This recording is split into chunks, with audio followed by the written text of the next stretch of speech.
This is the mandate called Vega. Stay back, relax, and listen on. Set up my career in professional wrestling, and remember to subscribe to Chop's videos on YouTube. Hit the bell notification so that you don't miss other interviews. Y guste o no te guste, esa es la que hay.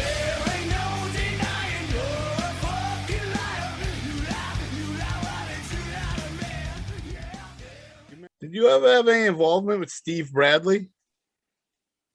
Steve Bradley, yeah, I wrestled Steve a few times. There was one incident with us where he was coming in second at the PAL, and this is when we had Los Bandidos, with like Perez, Pretty Boy Hernandez. We had this group, Los Bandidos, and Steve, I guess they didn't want to do the favors, and we went at it a little bit, and he decided to hit me in my spine with the edge of the chair, and him and Perez got into it, and Perez could tell you the rest of that story because it went down further than that, and he, when you have him on, ask him about that Steve Bradley story.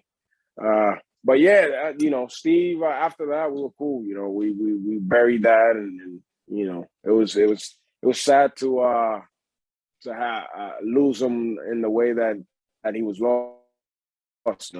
Definitely a guy that should have been a big star in the major promotion. Yeah, really talented guy, in my opinion. Yeah. Like last time I spoke to Steve was actually when he was doing his stuff up in Maine, I believe, the company he had, the WFA, and I was getting set to do some work for him, and then obviously we know the tragic loss of Steve, but yeah, those are things that happen in the business, and we buried it, but him and Perez, they had a little clash. Yeah, it was an interesting night. You'll have to ask Perez for the rest of that one. I'll leave that story to him. Okay, I did talk to him, but I got to do the rest of the interview with him. Actually, I only did half his primal interview. I got to do the second half, and I want to do like a regular just one on him with him, but it's hard getting time with Jose. Yeah.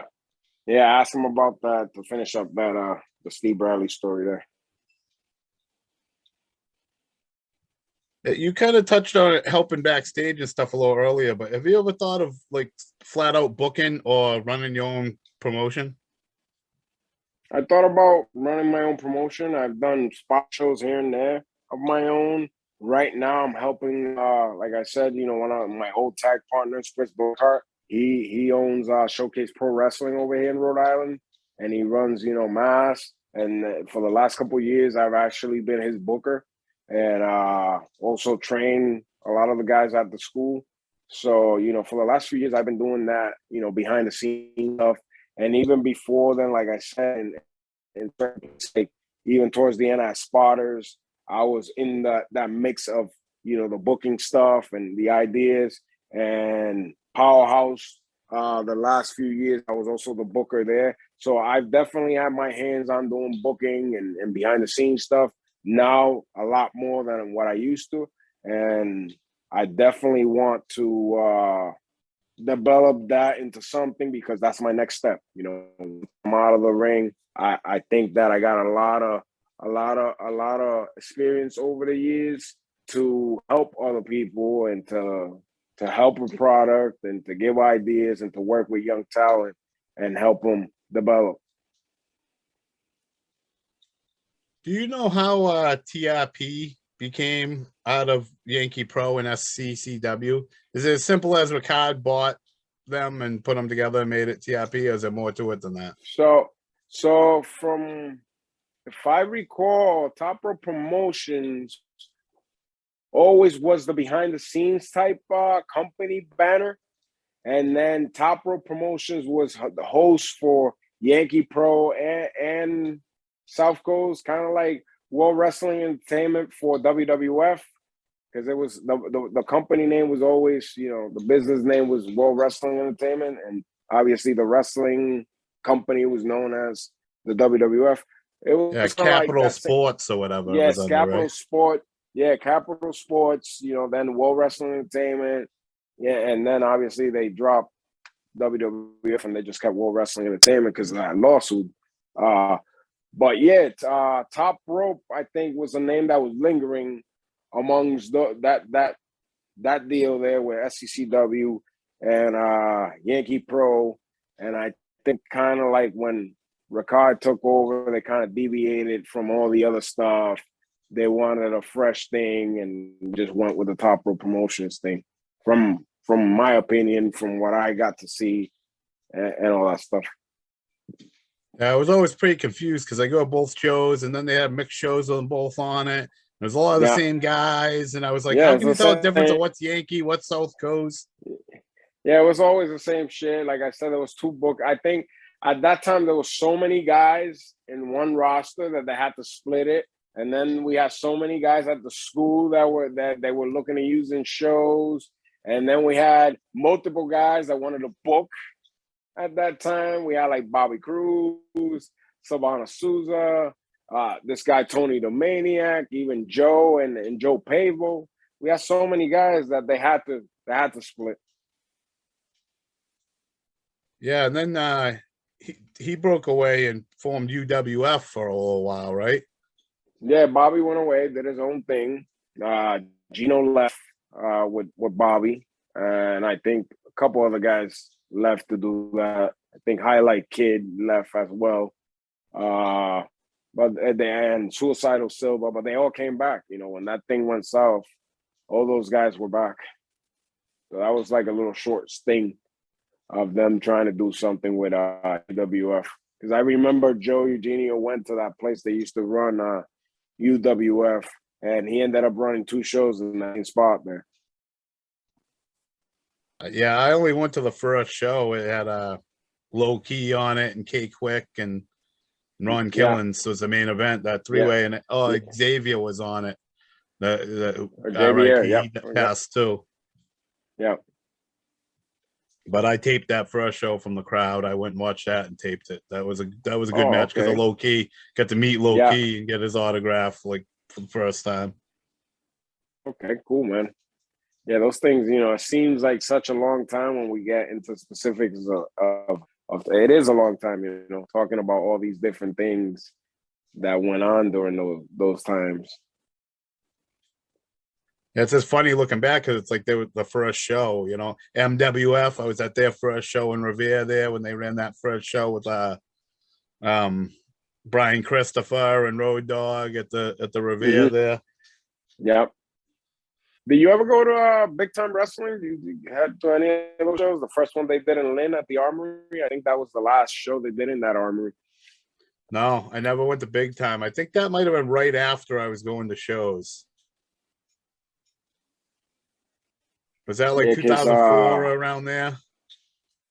around there, I know I was for the first show. I actually did a thing with Little Killer, managed him, and I think the main event was Dusty Rhodes against Steve Carino in a bull rope match. Yeah, no, I So didn't see that. yeah, that was one of those odd shows that I like to see on film. Jam packed fucking house in that place, rowdy, and you know, just to be in the locker room with Dusty, that was a treat, you know. Well, I bet. Did you get to talk to him or spend any time with Dusty? I got to. We were sitting right near. He was sharing. He was like joking around and sharing some stories and stuff like that with some of the guys. And I just sit around and listen in. You know, like I said, it's just a treat to be around. You know, Dusty, one of those guys that again I watch a lot, and for me to be sitting there, putting boots on next to the guy, it's you know, it's a humbling experience. Oh, you got Dusty Rhodes in a room. You got to be all ears and just listen to anything he says. Yeah. I definitely. That was one of the first advice given to me when I started, you know, wrestling. Keep your ears open, your mouth shut, your eyes open, mouth shut, and I've always kept that. And I teach that to guys. You know, you learn a lot just by listening and watching. You sometimes learn more than being inside and doing the physicality. You learn a lot by just listening and watching your surroundings, and just keep that in mind. You know that's definitely something that comes in handy in pro wrestling at all times. Do you have a favorite opponent? Wow. Favorite opponent. It's been so many guys that, you know, for me, I enjoy working with all the boys. So it's hard to pick just one, you know. How about a favorite name but, out of the names you've been in the ring with? Is there one that was extra special? extra special for me probably was doing work with Savio, because, you know, I carried the name for so many years. Like I said, it was given to me by T Rumble. A lot of people think, oh, he just Savio being a ripoff. It had nothing to do with Savio when I did the whole Vega thing. And then later down the line, when I got to really spend time, when I did my first tour in Puerto Rico, and then I went back the second time, that I got to, you know, linger around with those guys and really talk to Savio and all that stuff. And I ended up bringing him in during my time booking at Powerhouse when we did the feud with myself, Gino Martino, and Big Business. I ended up booking Savio and bringing him in, and, you know, from there on, he gave me the blessing with the name and all that stuff. So doing the work over the years that I've done with him, you know, probably that's been one of my favorite guys, just because he was one of those guys that I first watched when I started watching wrestling. Is there anybody you want to work? Like, is there one guy you really want to be in the ring with? I'll even give you one alive and one that's dead. Okay. So one that definitely I definitely wanted to work, that is still living, and I unfortunately can't, is Bret Hart. I liked that his style. It was simple, but he could work with anybody, and he didn't need to do a million things. What he did well, and he did it well with anybody that he got in the ring with. So, you know, that to me is one of the most important things in wrestling. Every Second movement made guy, sense. because if you look at Bret, you know, he's a simple guy. All his arsenal was simple. Not that he couldn't do other stuff, but he's the perfect example that less means more. And if it works, fix it. You can make it work with anybody. But every movement You made know, sense. Like, if you get in a fight, you don't have to do technical shit. You can I'll punch you right in the mouth, and if that works, that works. yeah. You know what I mean? You don't have to do And a that bunch was, of things. yeah, exactly. And that was Bret. He made whatever was available work, and you knew his moveset. You know, you knew his backbreaker and a freaking Russian leg sweep, and he was gonna get those in every match. But if he had to pop you in the mouth, like you said, at work, he was gonna do it.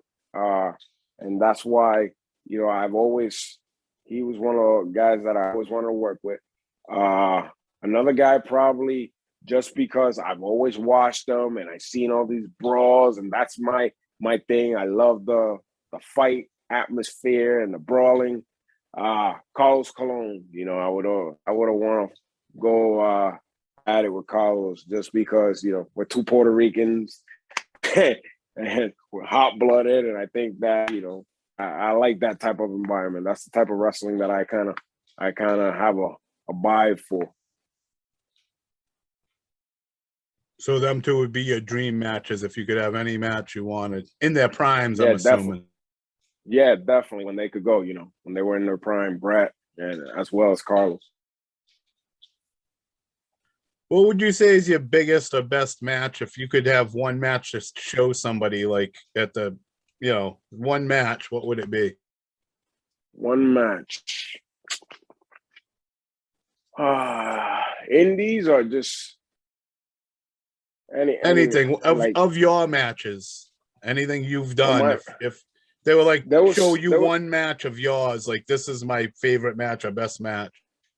okay. I had a good match a few years back. One of my favorite ones against Todd Hansen right before he got signed. We had a real good match again for Showcase. So, you know, and the small Moose Lodge there. But it was a real good match, back and forth, simple match. You know, everything we did meant something. We told the story. I thought it was a real good match. That goes down as one of my favorites, just because it had all those elements that I personally enjoy. another match that I had a while back. I had 2 matches against this person. One match I have on tape, but the one that I really, really like was a match that I couldn't get. I hope somebody has it if they see this, against Chris Hamrick. This is mid 2000s for like Yankee Pro. I think it was like 2002, something like that, around that circa, around that time. But yeah, him and I had a real good match, and I was still green at that point. And Chris was so good, and he was so giving. You know what I mean? He let me do all my shit, and we created and he helped create a match that all the shit was put where it needed to be, so that everything could make sense. And yeah, I would have loved to have that match on tape. You know, that match, I still remember to this day. Where was that match? I wrestled Chris in Middleborough, Mass, and I believe our second match was in Norton, Massachusetts, at the high school. Okay, because I think I have the Middleborough match. I was there. Yeah, Middleborough, I have it. My dad taped that match. Our second match was in Norton. Okay, that's the one you missed. I was gonna say, because if that's the one you're missing, I have it. Yeah, the Middleborough one, I was actually, I was supposed to wrestle Ron Killings, and he missed his flight. I think I even did a promo on him before the match. But yeah, Chris Hamrick, our second match was the one that I recall, you know, one of my favorites, just because it was a guy that could go at that time, and he was giving, and everything just felt good. You just feel it when you're out there and everything clicks. You just feel it, and it did at that time. I have never heard anybody say a bad thing about Chris Hamrick. In every style of wrestlers, from hardcore to technical to mat wrestlers to high flyers, always give a good word for Chris Hamrick. Yeah, and deservedly so, man. Like I said, very giving. Wanted to go out of his way to go out there and have the best match for the people. Yeah, he don't get much credit. He's not mentioned by many people other than other workers he's been in the ring with. They all praise him, but nobody outside of that praises him. Yeah, definitely. He might not remember me, but I definitely remember him.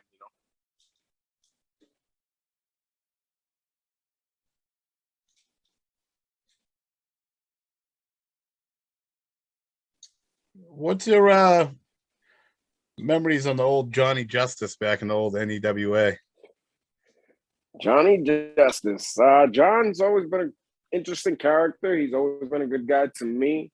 He was I enjoyed definitely Gino pissing him off, especially, you know, because Gino used to piss him off to the breaking point. You know, he used to call him Blueberry Muffin and, you know, shortstop and all these these nicknames. But yeah, Johnny, yeah, interesting character, especially when he was I think he was the camp counselor there and Primal. YMC Andy or something like that, was it? Yeah, YMC Andy. Yeah, he's always had like a little bit crazy side, and it's just fun sitting back and watching. But Johnny's a good guy. I like Johnny.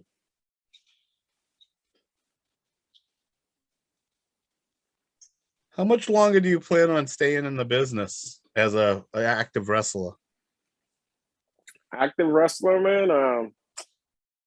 I think I got a few years left, man. You know, to be honest, other than your typical bumps and bruises, and you know, there's days that are better than others, I still feel like I could go. You know what I mean? I try to stay in shape. I think I'm in better shape now than at some points that I was younger.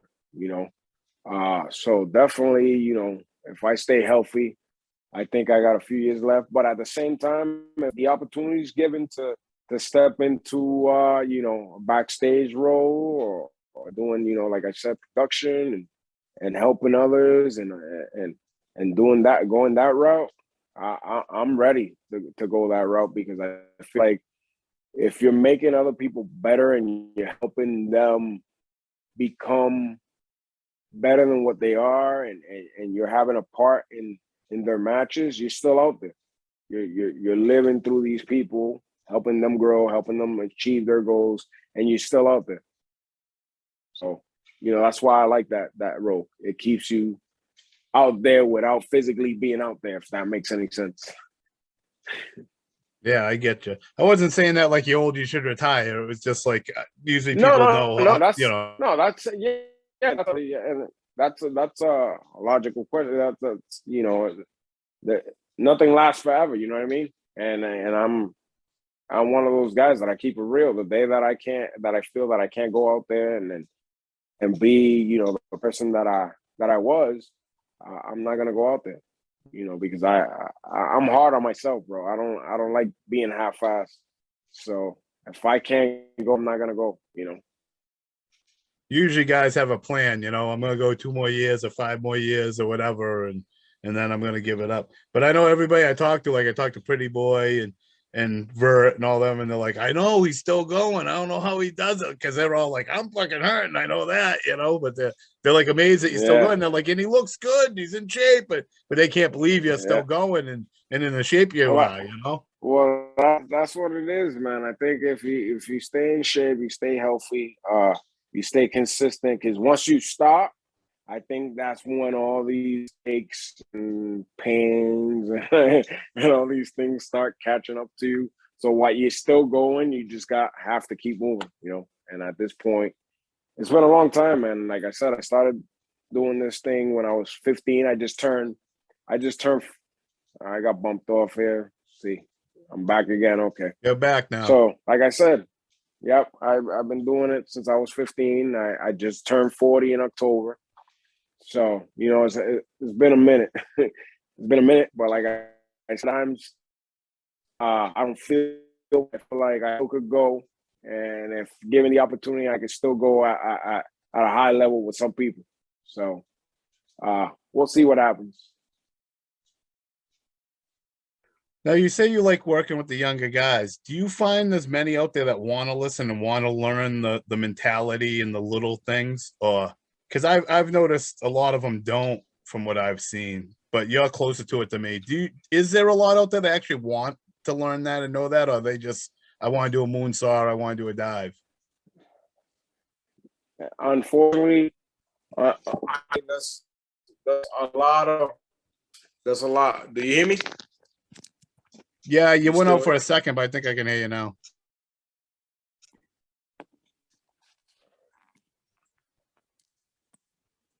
okay? Do you hear me? Yeah, I can hear you. Okay, so yeah, there's a lot of guys that want to take advice, but there's more the ones that don't than the ones that do. You know, uh, right now I'm working with a few guys for the most part, and want that knowledge and want to learn. But yeah, there's a lot of guys that they think they know what they know, and they don't want to hear it. And if they don't want the knowledge, I'm not gonna chase you down to give it to you. There's a lot of guys I sit around, I watch, I go to shows, I watch people's matches, and I see a lot of things. And even now, I go on YouTube and I watch other promotions locally and in other places. And I like to watch matches. And I'm still a fan of wrestling, obviously, because if not, I wouldn't be doing it. And I watch, and you think there's a big percentage of people that will come up to me and say, "Hey, man, you watch my match? Can you give me any feedback?" Zero. And again, I'm not going to chase you down and go looking for you. If you want the advice and you think that I could be helpful, and you would ask. Right. I mean, I've seen and watched a lot of wrestling, but I mean, I used to go to shows and just see people and they don't even watch other people's matches. Like I remember in the old days, you'd see like the younger people come out and like say your match, they'd watch your match, you know what I mean? And just that you'd learn little things from. And then maybe question you, hey, why did you do this at the end? Or didn't you take that bump, earlier? Or why did you wait till that? Or I don't know. That's how you learn, I think. Yeah, exactly. You learn a lot. Again, it goes back to just watching, keeping your eyes open, and just listening and watching. Listening is a very important part of wrestling, because once you go from just being out there and having a wrestling match and, you know, doing all these spots and stuff like that, and you go from that to being able to listen to your audience, and now you're in the ball game.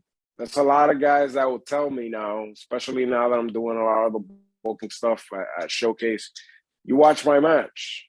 If they ask, "Do you watch my match?" I said, "I listen to your match," and they look at me weird. What do you mean by listening? I'm like, well, it comes to a point in time in a wrestler's time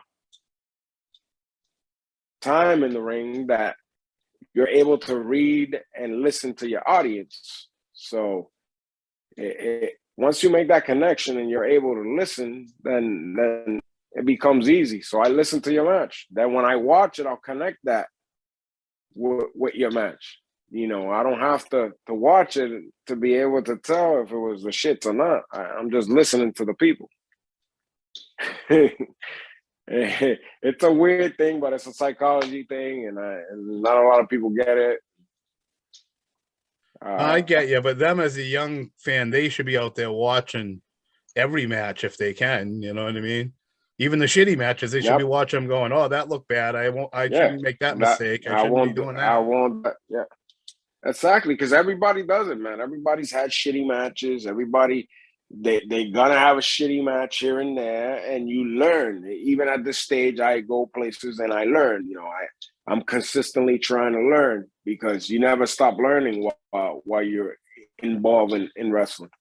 You know, I could learn from somebody that's been in the business a shorter time, but he's trained with an individual that has given him the knowledge and advanced him so many years ahead, you know, because of the person that he's learned from, that I could pick something up from that person. So you just never know. You have to keep an open mentality to everything.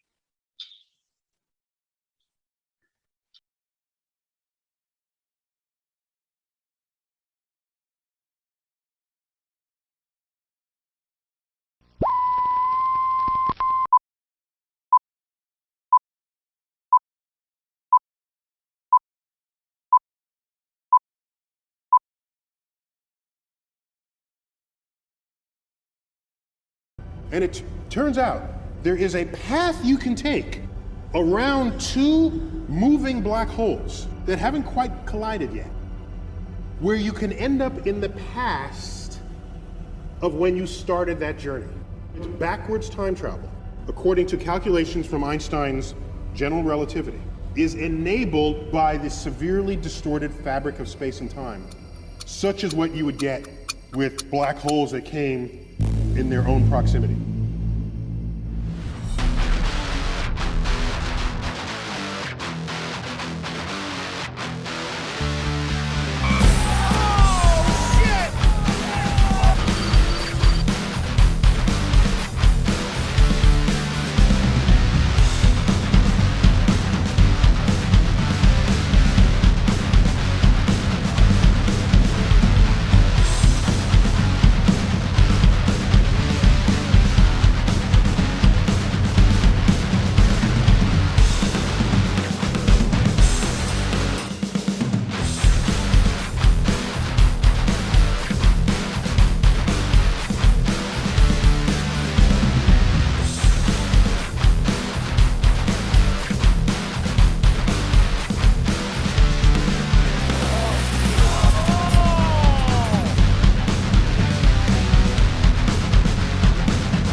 This is Kick-Ass Kyle Storm, New England Pro Wrestling Hall of Famer.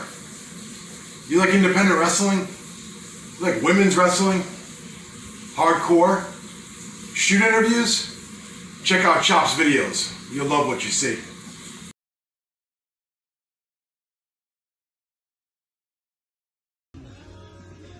What's up, guys? Teddy Goods here, and for all of you who are junkies of early 90s independent wrestling, especially from the New England area, I need to let you guys know about Chop's videos on YouTube.